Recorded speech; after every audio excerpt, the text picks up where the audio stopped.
Kavya, packing अच्छे से हो गई ना? और ऋचा के लिए जो उपहार लिया था ठीक से रख लो। दिशा का ध्यान रखना और मायके पहुंचते ही फ़ोन करना।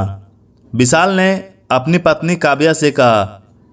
आपको भी छुट्टी मिल जाती तो कितना अच्छा रहता, सब साथ में चलते, काव्या बोली। अब क्या कर सकते हैं, प्राइवेट नौकरी है, साथ के 2 कर्मचारी बीमारी की वजह से नहीं आ रहे, इसीलिए काम का लोड मुझ पर कुछ ज़्यादा आ गया है। बॉस ने बस 2 दिन की छुट्टी लेने की ही इजाज़त दी है। तुम जल्दी पहुंचकर शादी की तैयारियों में अपने भाई भाभी का हाथ बटा लो। मैं शादी के 1 दिन पहले तक पहुंच जाऊंगा, विशाल बोले।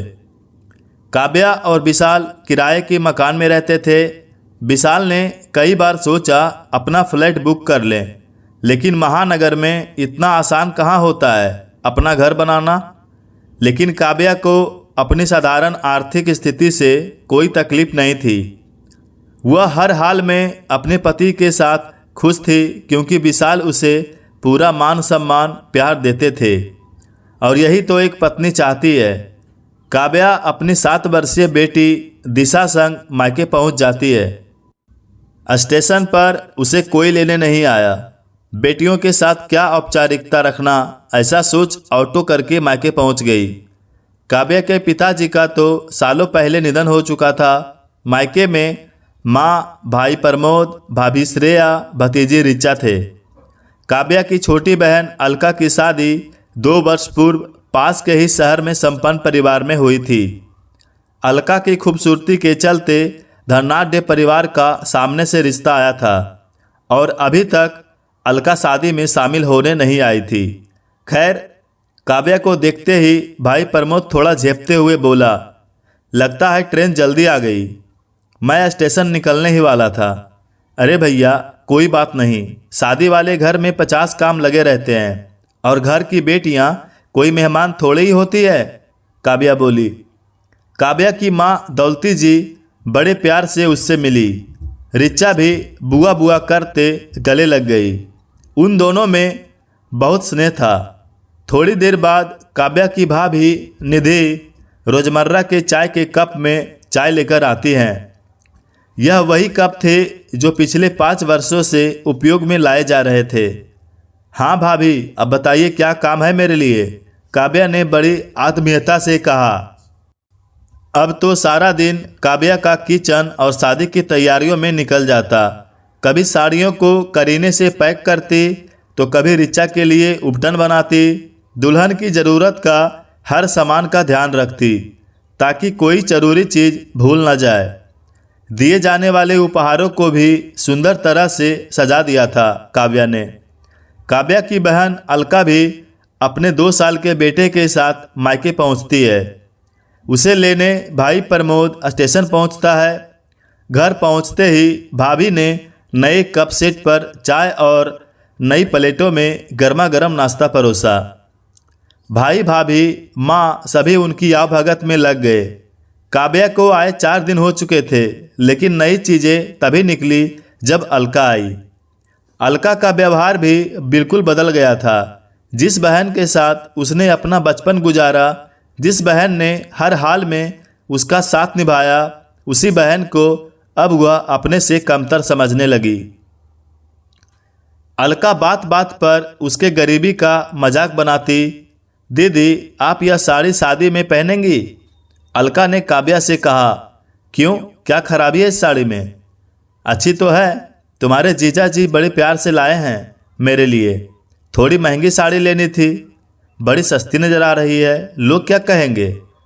लोगों को बोलने दे, और तू तो जानती ही है हमारी हैसियत नहीं है कि हर फंक्शन के लिए महंगे कपड़े खरीदें। जितनी चादर उतने ही पैर फैलाने चाहिए, काव्या ने आत्मविश्वास के साथ कहा। भाई भाभी महत्वपूर्ण विषय की चर्चा अलका के साथ ही करते।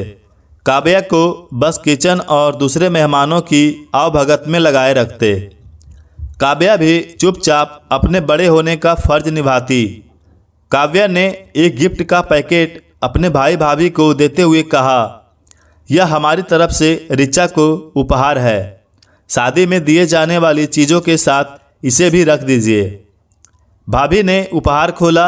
उसमें सोने के कान के बूंदे थे, बहुत सुंदर डिजाइन के थे। लेकिन भाभी ने मुंह बनाते हुए कहा, कितने हल्के हैं यह बूंदे, सामान के साथ ना दूंगी इसे, आते जाते बाद में कभी दे दूंगी ऋचा को। अब यह देखिए छोटी बउआ का उपहार। अलका ने भी एक गिफ्ट भाभी को पकड़ा दिया। उसमें बहुत सुंदर सोने का ब्रासलेट था। भाभी की आंखें चमक गई। अरे वाह, इसे कहते हैं उपहार। छोटे ननद नंदोई को उपहार देने की अच्छी समझ है, भाभी बोली। काव्या की आंखों में आंसू आ गए। तभी ऋचा बोल पड़ी, मुझे काव्या बुआ का लाया गिफ्ट भी बहुत पसंद आया। उपहार की कीमत नहीं, हमें देने वाले का मन देखना चाहिए। कई लोग उपहार को भावना से ना जोड़कर पैसे से तौलते हैं।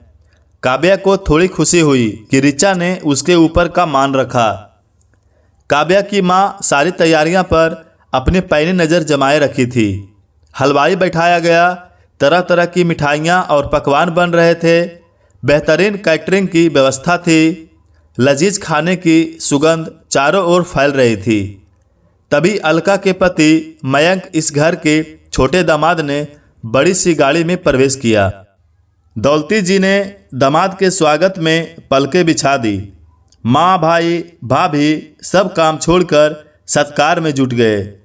तुरंत चाय नाश्ते की व्यवस्था की गई और मयंक भी अभिमान में तैयारी में हाथ बटाने की जगह एक कोना पकड़े बैठ गया।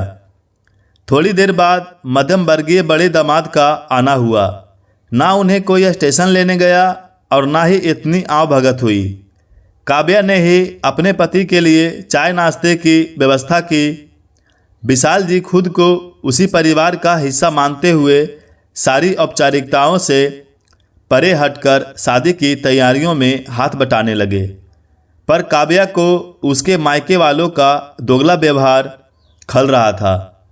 छोटे दामाद की इतनी आव भगत क्योंकि वह अमीर घर से है और उसके पति को कुछ भी ना समझा गया, क्योंकि वह सीधे साधे सरल और निम्न मध्यम वर्गीय हैं।